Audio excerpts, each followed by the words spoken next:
الحمد لله رب العالمين والصلاة والسلام على سيدنا محمد وعلى آله وصحبه ومن اهتدى بهداه إلى يوم الدين. أما بعد, dear brothers and sisters, this is lesson number 7 of our commentary on Al-Murshid Al-Mu'in ala Daruri min Ulum Al-Din, the guiding helper. The guiding helper means Al-Murshid Al-Mu'in. And we reached last time to the prostration of forgetfulness. So let us read the poem and then translate it and give our comments on it.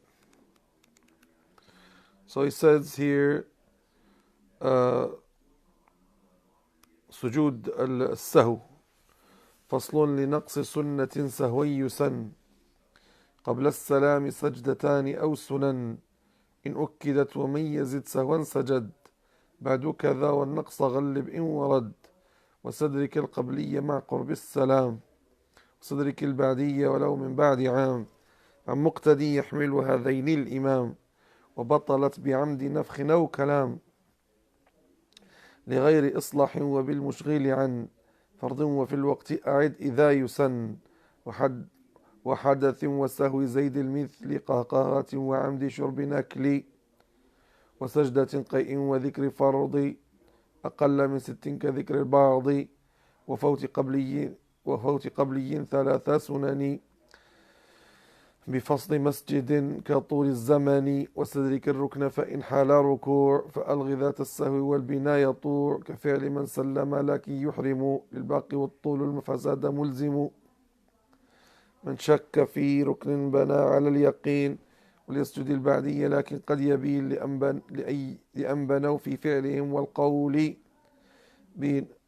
نقص بفوت سورة فالقبل كذاكر الوسطى وليد قد رفع وركبا قبل ذاك لكن رجع. Okay, these are several several verses of this poem, this easy and beautiful poem, that give us how to pray the forgetfulness prostration. And at the same time, it mentioned other things that can nullify your prayer. So first thing, what is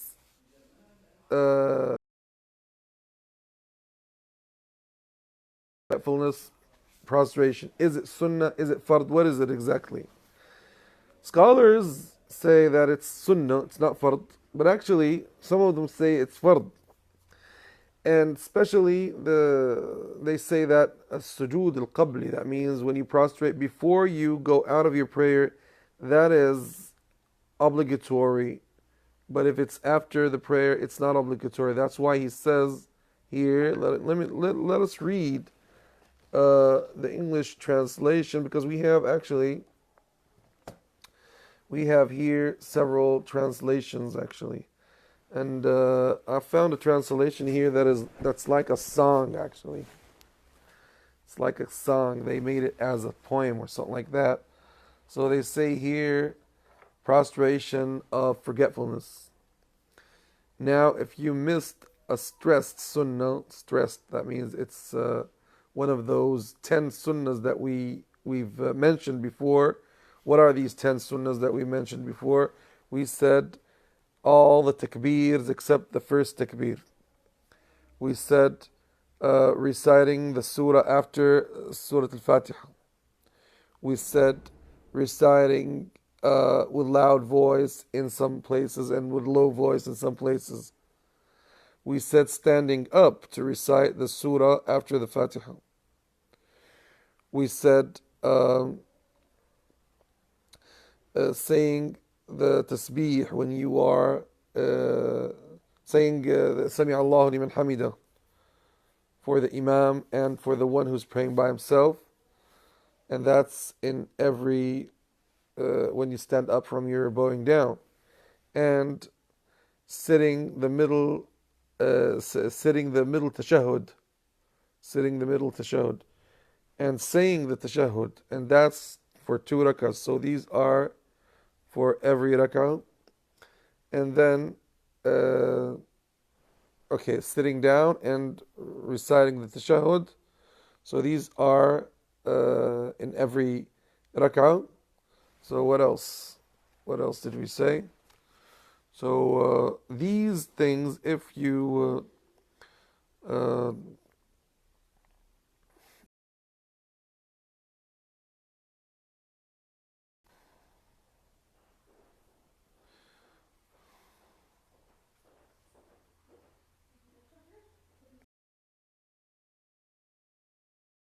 if you get one of them, if you forget one of them, yeah, and saying the الأخير قيام سورة الركعة الثانية جوز التشهد الأخير القدر الذي فيه السلام وواجب. Okay, I think these are the things that there are 8, and sometimes we can, if we count them twice, they become 10. So it's reciting the surah after Fatiha. It's standing up for the surah after Fatiha. It's reciting it sometimes with loud voice, sometimes with low voice. It's all the takbirs except takbirat al-ihram. It's saying Sami Allahu liman hamida for the imam and for the one who's praying by himself. It's saying the tashahhud in the 2 rak'ahs. It's reciting, it's sitting down for that tashahhud. So it becomes 8. And if you have 2 tashahhud or 2 sitting down, it becomes 10. So these are, okay. These 10 or 8 sunnahs, if you forget them and you didn't mean to forget them, actually you have to make prostration before you go out of the salah. Now, if you forget and you're still there, you make it after the salam. If you go out the masjid or you remembered after a long time passed, therefore actually all the prayer is nullified. So he says here, now if you missed a stress sunnah, you can prostrate. That's 2 times before the salam to compensate. So before you say Assalamu alaikum, you make 2 prostrations and you're sitting down. Do you make the tashahhud again? You make the tashahhud without salah ala Rasulullah according to the most accepted opinion in the Maliki school. If you added some actions or words by mistake, 2 prostrations after the salam, you can make. So therefore, the prostration before salam is for forgetting something from the stressed sunnahs, which are 8, as I mentioned. For the small sunnahs and stuff like that, you're not supposed to make any any prostration. And if you make it before salam, that would nullify your prayer. Now, if you add something, anything, even if you ate something by forgetting. For example, you found something beside you, just put it in your mouth. For example, anything you added in prayer, that leads you to do prostration after salam. Is it obligatory? No. Whenever you remember it, you do it. Even after 1 year, he says here. So if you both add and miss, you should prostrate before. Say Allahu Akbar before you hit the floor. It's not an exact translation, but it's a poem to read it as if you're reading a poem or a rap music or something like that. They made it as that's good actually to make things easy for people. I found this translation. It's a good translation, yeah. And it has lots of comments after it. I might send it to the brothers and sisters. It adds the poem and the commentaries after it. So actually, look here. If you added something and you omitted something, therefore you always make prostration before salam, because it's more stronger. Because prostration before salam is as if you something made your salah not completed, so you complete your salah with this prostration. But for the sujood after salam, It's to tease the Satan who made you forget. It's only irghaman lish-shaytan. That means you make the Satan angry because you're teasing him. He wants to ruin your prayer. You are prostrating for Allah. Because Satan, the devil, when he sees the Muslim praying and prostrating, he starts crying. And he says, my God, I was ordered to prostrate to Adam, and I refuse to do that. And mankind, son of Adam, is prostrating. And he feels as if he regretted, but actually he doesn't do anything. He just feels so sorry for himself because he's going to hellfire. قال, say Allahu Akbar, sit straight, and then again say Allahu Akbar, hit the floor, sit up then. Saying Allahu Akbar, testify and greets. Finish with the salam while staying on your seats. So now, if you forgot to make the tashahhud, the prostration before salam, and you made your salam, immediately make the prostration. There's no problem. If you make it immediately, that wouldn't affect your prayer. But if you forgot the prostration after salam, you would make it whenever you make it. Behind an imam, don't prostrate for such mistakes. Cause such mistakes off your shoulders, then imam takes. Yeah, now, if you're praying behind the imam is responsible for everything. You're not supposed to make prostration for what you forgot. As long as the imam is there, he's going to make the prostration for himself. And if any mistake you had, he's responsible for it. You're not responsible for it. And after he mentioned these things, he mentioned several things that nullify the prayer, although they don't have anything to do with the chapter that speaks about prostration of forgetfulness. But he went back. He went back speaking about if you forgot something that is considered as the pillar or the arkan al-salah or wajibat al-salah, the obligations of the prayer. That is very important because a lot of people don't know a lot of things about that. So behind the imam, don't prostrate for such mistakes. Cause such mistakes off your shoulders the imam takes. The imam is responsible for that. You're not responsible for that. If you forgot to prostrate before, do it after. That's after the salam, not a long time after. If you miss prostration that had to be after, do them when remembered, even 10 months after. He didn't say 10 months, he said 1 year. He said 1 year, but it's actually the same. If you leave out a wajib part but by mistake, go back and do it. If a bow you didn't take. Actually, as if he collected all things that have to do with forgetfulness, prostration here.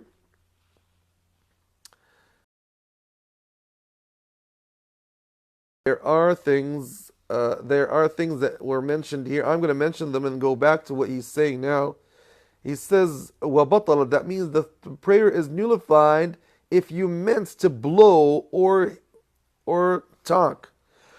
Oof is 2 letters, O and F. Oof is 2 and so that it's a type of speaking. So that's why if you say oof, it's like you're speaking, and you're not allowed to speak in prayer, except in one case, if the imam makes some mistakes, and you kept telling him, subhanallah, subhanallah, he didn't pay attention, he didn't understand you, therefore you say, ijlis, sit down, because you are standing to the 5th rak'ah, for example. So you're allowed to speak in just a few words that show the imam that what's happened, because sometimes the imam doesn't know. You keep on saying subhanallah, he doesn't know, he gets confused. So when you tell him, that solves the problem. The Malikis say that you're allowed to speak in this case, but don't speak in. For example, somebody was going to fall in a hole, a blind man or a kid. You are asked to go out of your prayer and rescue him, but don't speak and claim that you're still praying. No, that doesn't work. Yeah. So what else? He says, except for solving the problems of the prayer and anything that makes you busy, uh, in your prayer until you lose a bowing down or prostrating or something. What is one of the wajibat, the obligatory acts of the prayer? So that leads to nullify the prayer.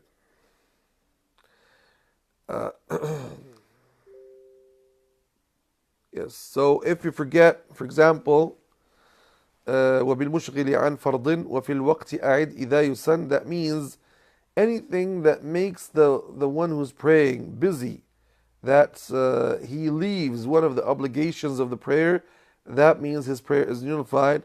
But if he left some of the sunnahs, so in that case, it's not a big deal because the sunnah is not obligatory, like the obligations that nullify the prayer if you don't do them. And you are asked to repeat the prayer if you're still in time, but if you're out of time, and I told you anything the scholars say in time, that means if you do it, if you don't do it, it's not a big deal because it's sunnah, it's not fard. It's mustahab to repeat that prayer, not fard. What else nullifies the prayer? He says that if you nullify your wudu, that leads to nullify the prayer. So if your ablution is nullified, your prayer is nullified. That's normal. And وَسَهْوِ زَيْدِ الْمِثْلِ. And if you prayed and you forgot until you made Fajr 4 rak'ahs and Dhuhr or Asr or Isha 8 rak'ahs, so you repeated the whole prayer and you're forgetting, that means you are totally lost. So you have to repeat the prayer. And laughing with loud voice, ha ha ha, ha ha, that nullifies the prayer.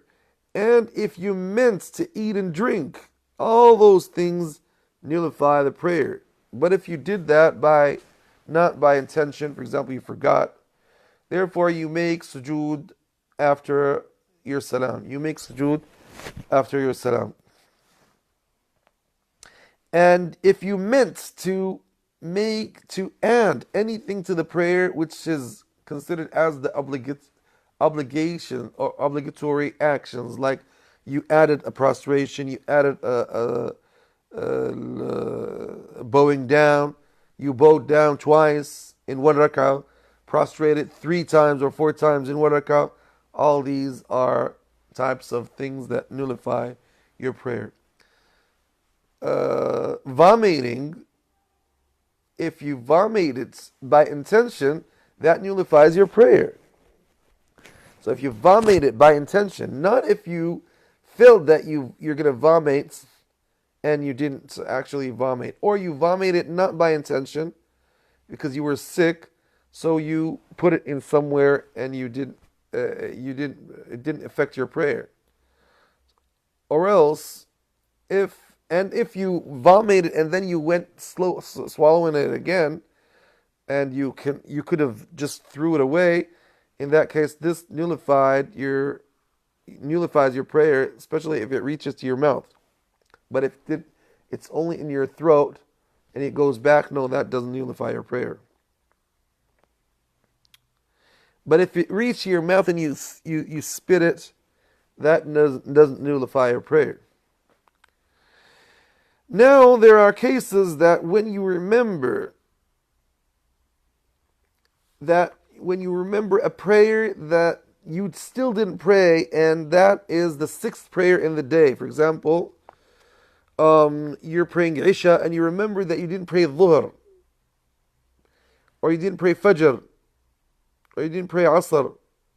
So in this case, they say that this nullifies your prayer. But actually, the most accepted opinion is that it doesn't nullify your prayer. But you are asked to do the prayers in the same classification, in the same Fajr, Dhuhr, Asr, Maghrib, Isha. And if you don't do that when you are praying your prayers that passed, it's haram. What you did, it's haram, but it's not a case. It's not a case, I mean, it's not a condition that nullifies your prayer. So therefore, this is actually, if you forgot a prayer and you didn't do it, it was in the same day. So therefore, you have to repeat the prayer that you're praying and pray all those prayers in the same classification.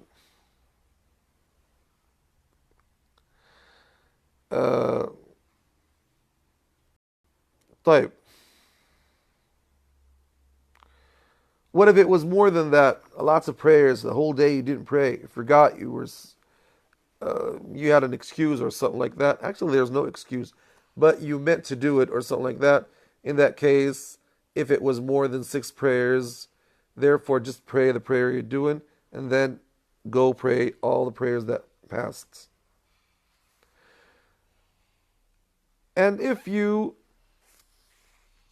remembered that you forgot some of the prayers that passed, the same thing. That means that prayer got nullified because you didn't pray some of it. That means it's not completed, which leads to nullify your prayer because you had to pray them all in one classification. You had to pray them in the same classification. So, for example, you are praying Isha and you didn't pray Dhuhr, or you prayed Dhuhr, but you remembered that you forgot a rak'ah, or you forgot ruku or sujood or something like that.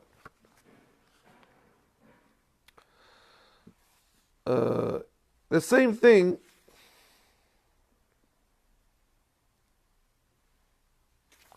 if you remembered that you forgot 3 major sunnahs, 3 strong sunnahs that I mentioned, this 8 sunnahs, if you remember that you didn't do them. And I said to you that if you didn't do them, that means that you had to do the prostration after sujood, after the salam. And if you did do that, that leads to nullify the whole prayer. So that means when you remembered that you didn't do something, for example, you didn't do tashahhud. You didn't do the tashahhud al-awsat. And you went out of the salah without making the Sujood As-Sahw. And then you remembered later on that you didn't do that. That means the whole prayer got nullified. And the classification has to go as it is. Dhuhr, Asr, Maghrib, Isha. And you didn't do that, so that leads to nullify the prayer that you're praying. Now, the scholars say the most accepted opinion is that the prayers that have one time it's a condition to pray them before each other. Dhuhr before Asr, Maghrib before Isha. So let us imagine that you're praying Asr and you remember that the Dhuhr is not completed, or you didn't pray it, or you forgot the sunnahs of it, the strong sunnahs of it. Therefore, you have to repeat it again and repeat the Asr that you're praying because it's nullified because you didn't pray Dhuhr before it. Okay? And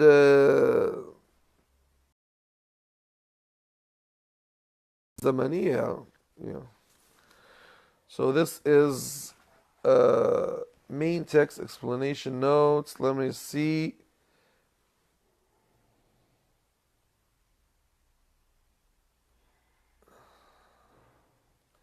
Let us see the guide helper. Text is acts that break prayer. They made it by itself. After the first takbir, there's some acts you can do, until the salam, else your prayer will not be true.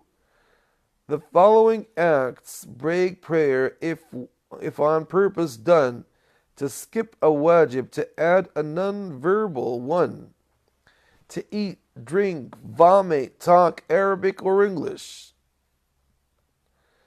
grunts, say salam when you think you did not finish.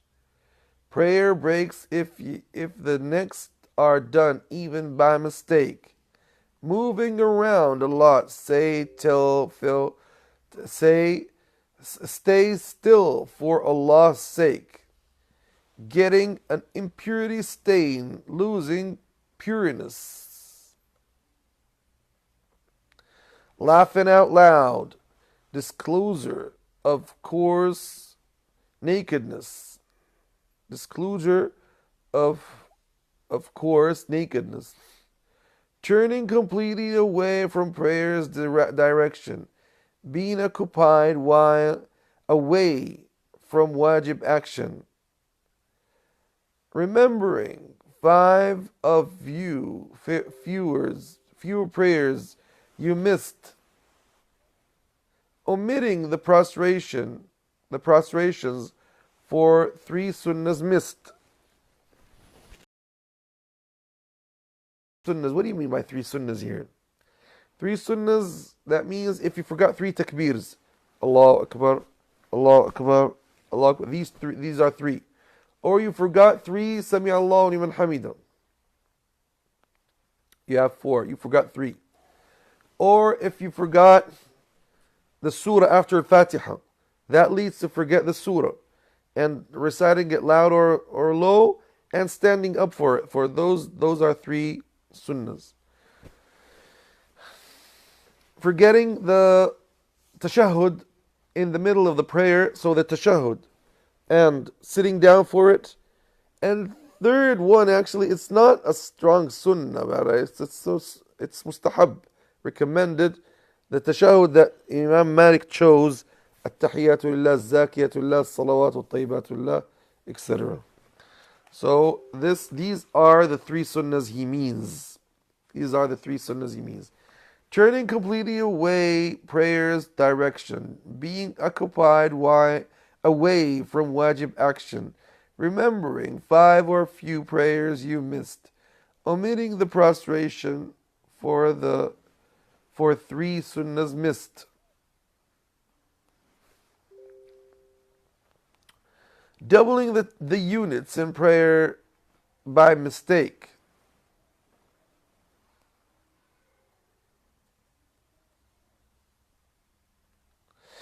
The following acts don't break prayer if they're done.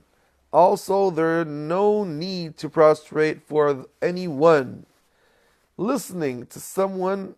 Okay, now these are things that don't nullify the prayer. He mixed them with each other, but in this, they try to make them in a good classification. Okay, they try to make them in one classification. So, let us go back to,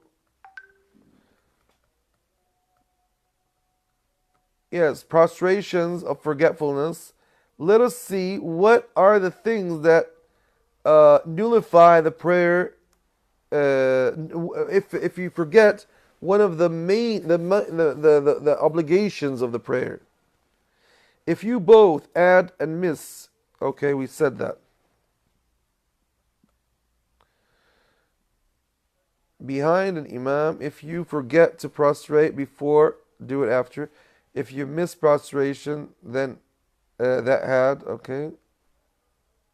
Yes, if you give out a wajib part, but by mistake, go back and do it if a bow you did not take. Okay, imagine this. You're praying now in the second rak'ah, and you remembered that in the first rak'ah, okay, let me say, you're praying in the first rak'ah. Allahu Akbar. Qul huwallahu ahad. You didn't recite the Fatiha. And then you went, Allahu Akbar. Oh, you remembered that you didn't recite the Fatiha, go back and recite the Fatiha and recite the surah and then do your bowing down. You added something to the prayer, therefore you make prostration after ruku', after salam, after salam. Now you are in the second rak'ah and you forgot one of the prostrations. You made only one, and then you stood up and you're reciting Alhamdulillah Rabbil Alameen, Qul Huwallahu Ahad, and then you said Allahu Akbar. You remembered when you made the second ruku'. In this case, what are you gonna do? In this case, you are going to go back and make the prostration. And make the prostration that you forgot. And then stand up, make the rak'ah again, and go on as you are. Okay? If you leave out a wajib part, but by mistake, go back and do it. If a bow you did not take. If you still didn't stand up from your bow, you go back to it. طيب, what of you stood up to the second rak'ah, you said Sami Allah liman hamida, and this is the second rak'ah, and you remember that you didn't make the prostration before. Therefore, you are going to nullify the first rak'ah because there is a sujood that you didn't do. So omit it. And you're going to consider this rak'ah, which is the second rak'ah, as the first rak'ah. And therefore, you're going to carry on prayer in that case. You're going to carry on the prayer in that case. So the second rak'ah is going to be the first rak'ah, and the first rak'ah, and you're going to carry on like that because you remembered, and you have to make sujood after salam, okay? Because you added. What if you remembered later? For example, you remembered in the last rak'ah of the dhuhr that in the first rak'ah you didn't do a prostration. So you're going to omit it, take it off, as if you didn't do it. The second rak'ah is going to become first rak'ah. The third rak'ah is going to become second rak'ah. The fourth rak'ah is going to become third rak'ah. And you're going to add a new rak'ah. What does that mean? That means in the third rak'ah, normally you didn't recite any surah after the Fatiha because it's third rak'ah. But because it became second rak'ah, that means you omitted a sunnah, which is one of the strong sunnahs, and you added. So you added and you omitted, therefore you make sujood before salam. Therefore, you make sujood before salam. Okay? Because you added. What did you add? You added what you added in the prayer. The first rak'ah is actually redundant. It's nothing. But you omitted because the third rak'ah became second rak'ah, and you didn't recite in it only al-Fatiha. You didn't recite the second surah after it. You see? And even you didn't do the tashahhud al-awsat because actually you did it in the second rak'ah, and you had to do it in the third rak'ah, which became the second rak'ah. So because of that, you have to make sujood before salam. You have to make sujood before salam, okay? So if you bowed, cancel the units and then build up. So continue with your prayer when you get up. If you make salam too soon, repeat the takbir standing, then finish the prayer if it was near. Now, if you forgot and you went out of prayer in the third rak'ah or the second rak'ah, and you still have rak'ahs to do, you said Assalamu alaikum, you forgot. So people said Subhanallah, Subhanallah, oh, I still have rak'ah. You stand up and you make your rak'ah again. You make you complete your prayer and you make sujood after salam. Why? Because you added salam and you might have been speaking or something like that. So therefore, if it's near and close, you make the tashahhud and you make the sujood as-sahw. You make sujood as-sahw and you finish your prayer. If you make salam too soon, repeat the takbir standing. Then finish the prayer if it was near. If it was near. That means the time is so close and you just remembered.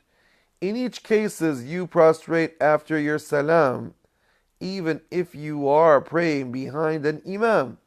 Why? Because you nullified something part of the prayer. And if you nullified something which is of the obligations of the prayer, that means you are responsible for what you did. Okay? If unsure whether you did a wajib or not, on a number of units you prayed, you forgot. Now you didn't know, did you pray 4 or 3 rak'ahs? Therefore you're going to consider it 3 and add a new rak'ah. You always consider the less, not the most. You consider the less. So you said I prayed 2 rak'ahs or 1 rak'ah, you prayed 1 rak'ah. I prayed 4 or 3, you prayed 3. And that's how you do in all other things. So therefore, this is for forgetting, especially for people who keep on forgetting. If unsure whether you did a wajib or not, or the number of units you have prayed, you forgot, build on that. Build on what you're sure of and prostrate afterwards. But if you missed Quran after Fatiha's words, you prostrate before, like if you forgot to sit in the middle and then did not come back to it. Yeah, if you forgot to sit down in the middle and then you stood up. If you stood up, don't go back to it. That's it. And you have to make sujood before salam because this is one of the sunnahs, the strong sunnahs. But what if you stood up and then you said, oh my God, I forgot, and you went back sitting down. Therefore, because you stood up and sat down, you have to make prostration after salam. After salam, because you added something to the prayer. Middle and then did not come back to it. If you came back, you prostrate after the full round. Only if your hands did actually leave the ground. If your hands left the ground and you stood up. But if your hands are still on the ground and you didn't leave anything, therefore carry on doing as you've done.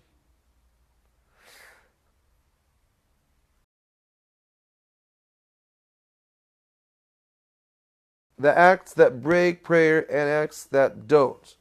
After the first takbir, there's some acts that you do until the salam. Else your prayer will not be true. The following acts break prayer if on purpose done: to skip a wajib, to add a non-verbal one, to eat, drink, vomit. I read this, okay? So this is actually clear, alhamdulillah. So,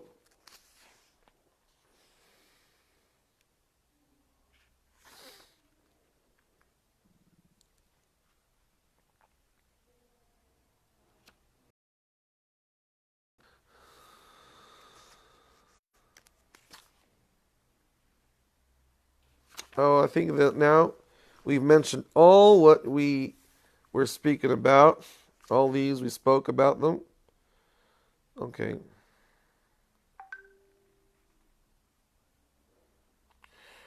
Um,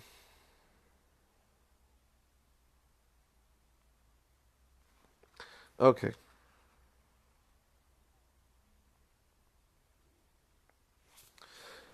Uh, Now, after we finished all things that have to do with the things that nullify the prayer, he spoke about the Imam. Who is the Imam exactly? Jumu'ah prayer. Yes, Jumu'ah prayer. Let us see the Jumu'ah prayer. He says فصل بموطن القرى قد فرضت صلاة جمعة لخطبة تلت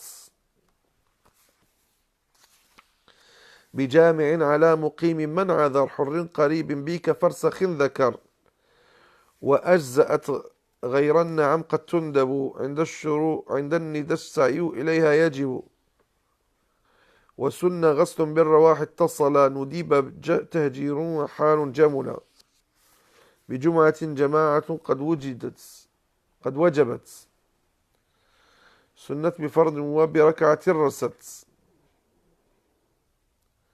وندبت إعادة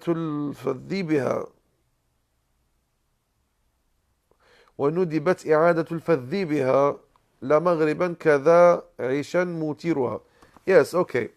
Now he mentioned here several things that have to do with the Imam in Jumu'ah prayer and in other things. So he says here, types of prayers.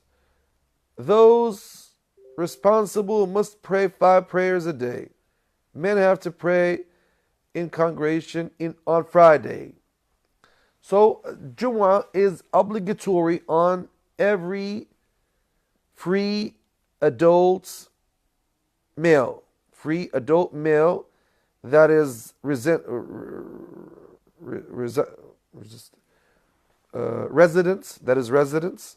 and that is not sick. So these are 5 conditions that if they are in a person, he has to pray Jumu'ah prayer. A few in a group, and it has to be in a jama'ah, in a masjid. Jumu'ah prayer, according to the Maliki jurisprudence, has to be in only one masjid in the city. And it has to be in a village that has more than 50 people in it, and they help each other, they work, they do a lot of things. And at least 12 people participate in the masjid.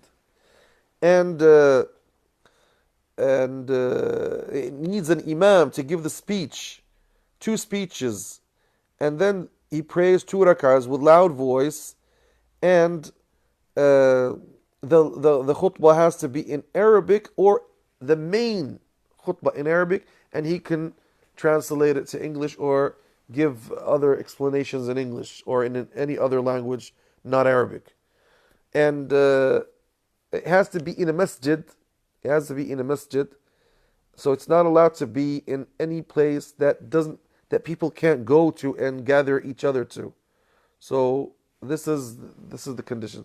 So he says here, a few in a group must wrap up the dead. Okay, we said that. We spoke about the dead person, and they changed the classification.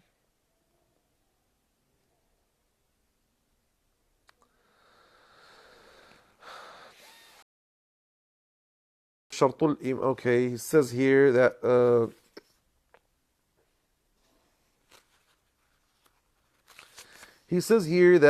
in a village, in the place of villages, jama'ah is obligatory,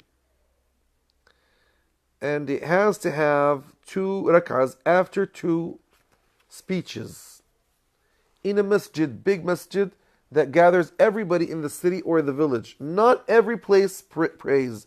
Only one masjid for everybody, unless the masjid, the village, or the city became big. The city or the village became big, so therefore you can add another masjid so that others can pray in. Now, the one who is free, not a slave. Clothes, not somebody who's far from the city. Clothes, he says here, 5 kilometers. 5 kilometers. He says kafarsakh. Farsakh is nearly 5 kilometers.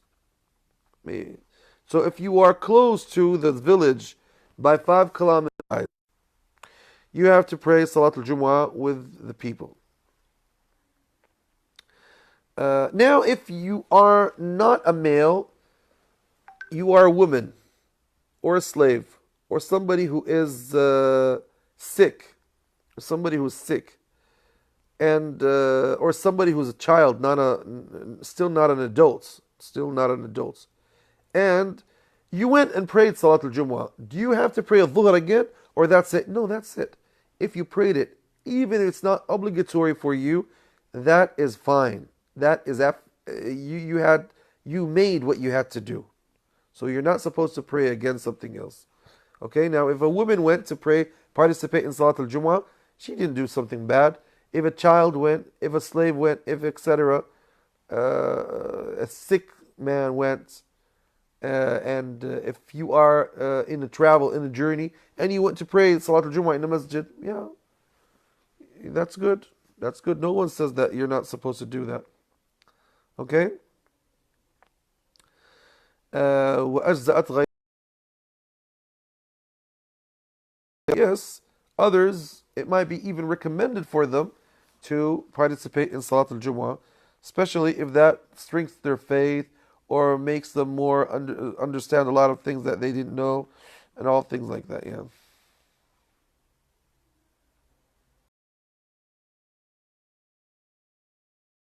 He has to go, that's it.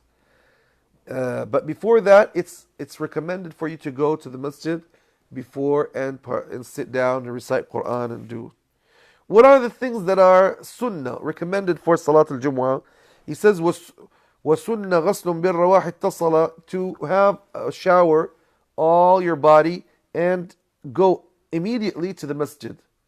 So the shower is before going, the ghusl is before going to the salah. نُدِيبَ تَهْجِيرٌ وَحَالٌ جَمُلَ, it is recommended for you to go early to the masjid, before 1 hour before, for example, the imam comes, and recite Quran, recite Surah Al-Kahf, recite all things like that. And you wear the best clothes that you have, and it's recommended to wear white garments. The clothes that you wear in a party, in something that is in an official meeting, you pray with them in the masjid. Don't wear your pyjama. No one wears a pyjama and goes to pray Salat al-Jumu'ah. That's so bad, actually. Don't wear, for example, clothes that you go and play soccer or play with your friends with. Don't wear clothes that aren't polite clothes, shorts or something like that. No, wear conservative, respectable clothes.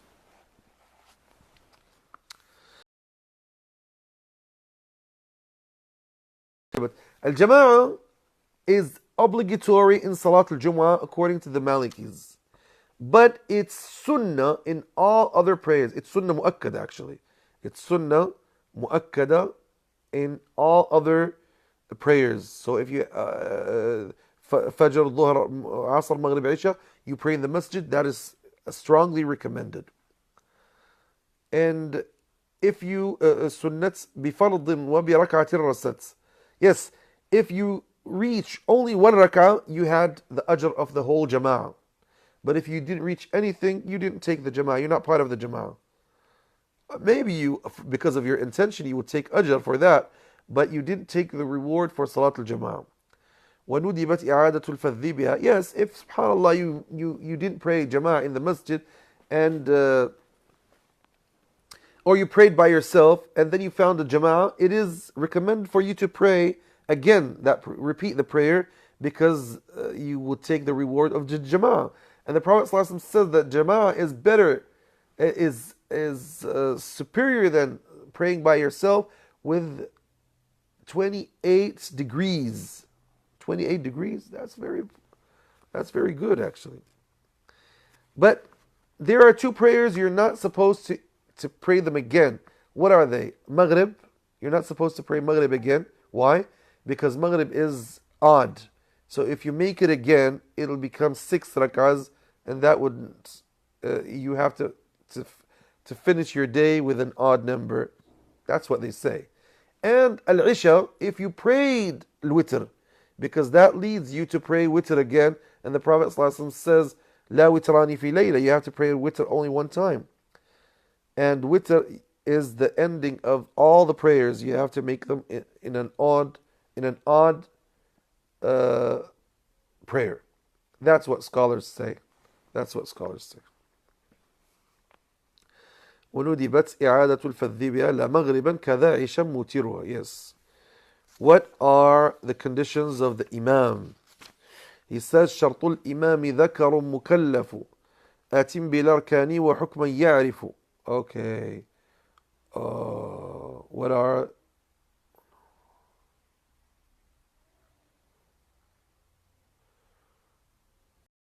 Okay.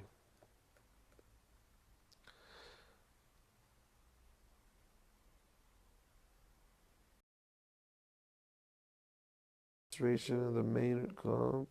Testify, bless your prophet. Okay. Okay, what are the conditions of the Imam? He says here, the conditions, شرط الإمام ذكر مكلف آت بالأركان حكم يعرف. The conditions of an Imam to pray with, to lead prayer, is that he is a male, not a female. So a female can't pray. And the Malikis say that the female is not allowed to pray even with females. But actually there's another narration that is supported by that, what the Prophet ﷺ's wives used to do, that women can pray with women.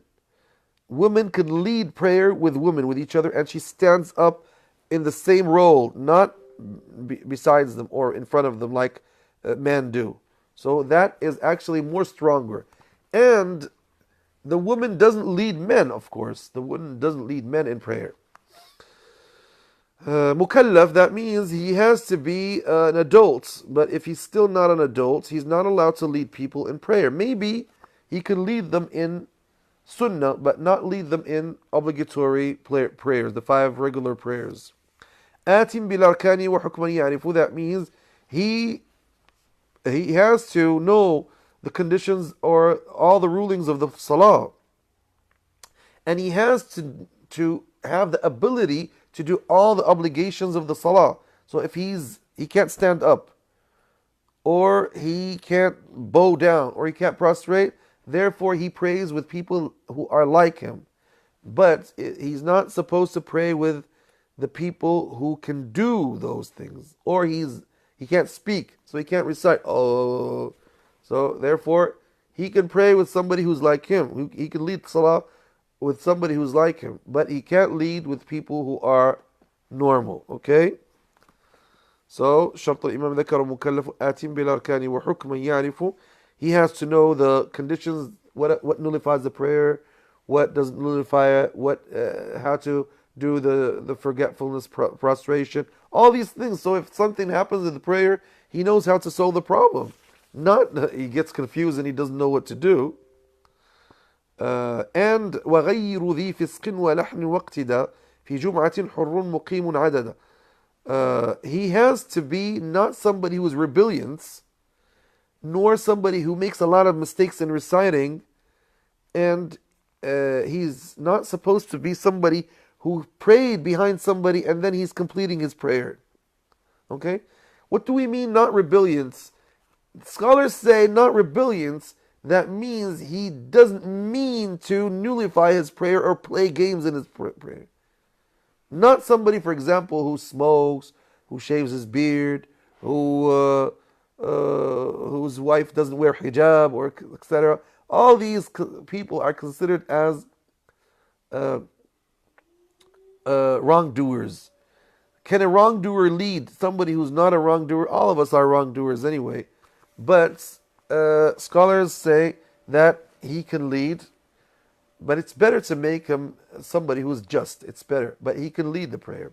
But if he means to not prostrate or not bow down, and he can do that, that means he's ruining his prayer, and that leads that the whole prayer is wrong. The one that can recite Fatiha properly, he can pray. But the one that can't pray, he makes a lot of mistakes, or he doesn't know how to recite. So therefore, he can be excused to pray with people who are like him, but not like with others. Okay. في جمعة حر مقيم عدد. The Jumu'ah prayer, the Imam has to be resident and free. And we have to have a number. I said it's 12 people in the masjid. Or in the village, more than 50 people. 50 and more than 50 people. ويكره السلس والقروح مع باد لغيرهم ومع وَمَنْ يُكْرَهُ دَعْ.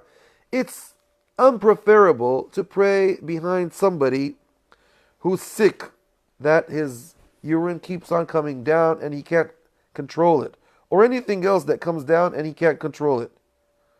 And somebody even that has a lots of, he's injured, and he has a lots of injuries in his body, or he's sick or something like that. These can lead people who are like them, but it's not prepared for them to lead people who are normal, okay? Now, if somebody's a Bedouin from the countryside or somewhere that he's ignorant, actually, and most of these guys who are far from the city, from the villages, are ignorant. They don't know a lot of things. But if he's a Bedouin guy, but he's knowledgeable, therefore there's no problem about that. If somebody, people hate him, why? Because he's silly, he's heavy on their hearts, etc. So therefore, it's not recommended to make him as an imam, unless people hate him because unless people hate him. No, it's unpreferable to pray behind somebody that people hate him because of religion. He does something against religion, so people hate him. So he's not supposed. But if they hate him just because this guy doesn't feel that he's from his same village, or this guy he doesn't like him because he doesn't suit his mind. No, forget about that. That doesn't have to do anything. وكالأشل وإمامة بلا ردا بمسجد صلاة تجتلى بين الأساطين وقدام الإمام جماعة بعد صلاة ذي التزام. Okay, it's the same thing. The Imam doesn't have to be paralyzed, or he prays without a clock, or this is only unpreferable. It's not something, and this is in the masjid. So in the masjid, the masjid needs somebody to be a presentable person and a respectable person. And in the masjid, you're not asked to pray between the, how do you call them? In the masjid, there are some walls or some places that cut the roll. No, pray in a place that doesn't cut the roll. Pray in places that don't cut the roll. Or there are places where people put their shoes on. So don't pray there, because sometimes it can make people disgust. And don't pray in front of the imam. If you do that, it's makruh. That doesn't affect your prayer, unless you have an excuse. For example, the masjid is or the place is so squeezed, so you prayed somewhere in front of the imam. Don't pray another jama'ah in the masjid that has a specific imam, because people might think that you did that by intention, because you hate the imam, because the imam you claim that he's an innovator or something like that. So don't do that. This is an opinion of the Maliki school. There's another opinion that there's nothing if you didn't have any bad intention. Now the imam that is a specific imam in the masjid, وَرَاتِبٌ مَجْهُولٌ أَوْ مَنْ أُبِنَ وَأَغْلَفٌ عَبْدٌ خَصِيٌّ بْنُ زِينَ. A specific imam, an official imam in a masjid, is not supposed to be somebody that nobody knows. Who is this guy? Did he study? Is he knowledgeable? Who is he? He's unknown. And somebody that people accuse him in doing bad things, and there are some fishy things about him. People say that he's homosexual. People say, and there are some acts that he does that show we're not sure, but people speak about that. And somebody who is uncircumcised, and somebody who is a slave, and somebody who is an Enoch, that means he doesn't have testicles, and somebody who is illegal, who is an illegal son, that means he's a bastard. So all these aren't supposed to be in a place so that people don't speak bad about them, although they are, for example, righteous or good guys. But an imam has to be innocent from anything bad. It is permissible to make an imam وجاز إنين وأعمى الكن مجذم خف وهذا الممكن. That means if somebody, an imam that can't reach his wife, for example, he's sick or something, so he can't sexually reach his wife, that doesn't have anything to do with prayer. Blind, an imam that is blind, he has some words some letters that he can't pronounce. He can't pronounce it ra, he pronounces it ra or something like that. That doesn't affect his prayer. If he's sick, he has leprosy, but it's not in a serious case.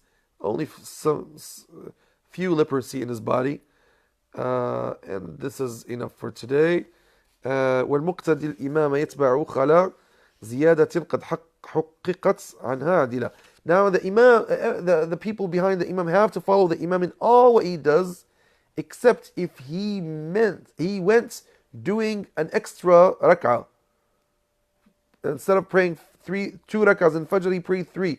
You say Subhanallah, Subhanallah, unless you are sure that he made a mistake, for example, in the first rak'ah, and he's repeating it.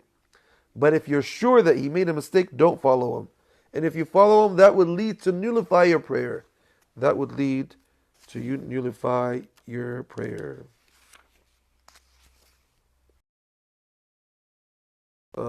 We have only few things, and we will enter a new chapter.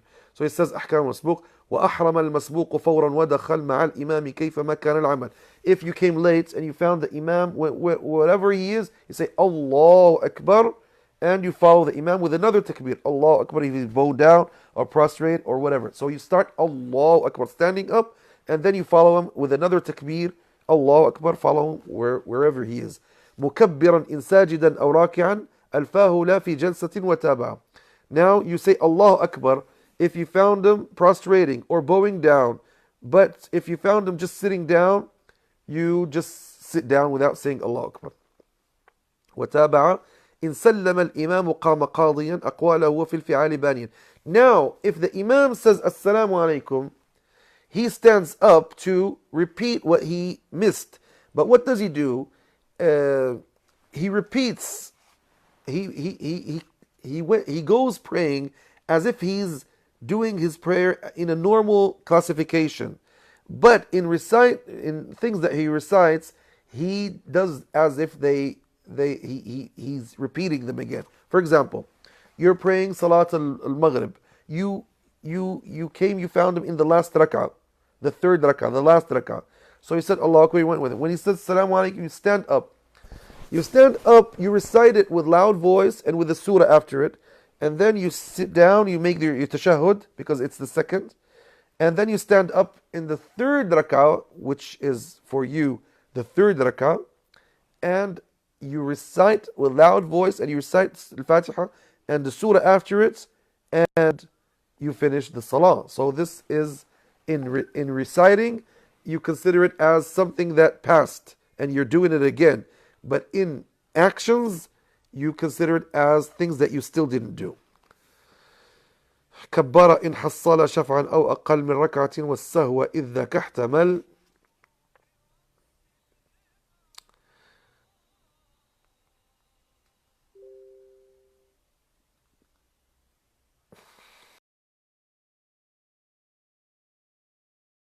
Does his salam. If you had 2 rak'ahs with them, you say Allahu Akbar and you stand up. Or less than 2 rak'ahs, you stand up. And the imam is responsible for any thing that he forgets. The imam, anything that you forgot when you were after the imam is responsible for it. But when you are doing your prayer, you're repeating, you are responsible for your mistakes, not the imam, because now you are out of his responsibility. And if you didn't reach with them any rak'ah, only the tashahhud or something like that, you're responsible for all of your mistakes. ويسجد المسبوق قبلي الإمام معه وبعديا قضى بعد السلام. If the imam makes prostration before the salam, you make it with him. But if the prostration is out after the salam, you don't make it with him. You don't make it with him because now he went out of the salah. So you go praying your prayer. When you finish, you make that prostration again. أدرك ذاك السهو أو لا قيد من لم يحصل ركعة لا يسجد. Yes, if you reached that mistake or you didn't reach it, it's not up to you. It's you are following the imam. Now, if you didn't reach any rak'ah with the imam, therefore you don't follow him in any sujood. وبطلت لمقتد بمبطل على الإمام غير فرع منجلي من ذكر الحدث أو به غلب إن بادر الخروج منها أو ندب تقديم مؤتم يتم بهم فإن أباه انفردوا أو قدموا. If the imam gets squeezed and he feels that, if the imam remembers that he's not praying in wudu, that nullifies his prayer and nullifies all the people behind him. If the imam feels that he's going to nullify his prayer and it got nullified, so therefore he has to go out of the salah quickly and grab somebody behind him to continue the prayer, that is permissible, not that is preferable, not wajib, not wajib. Walhamdulillah, sallallahu alaihi wasallam, jazakumullah khairan. Thank you very much for being patient with me, and see you later next lecture, inshallah.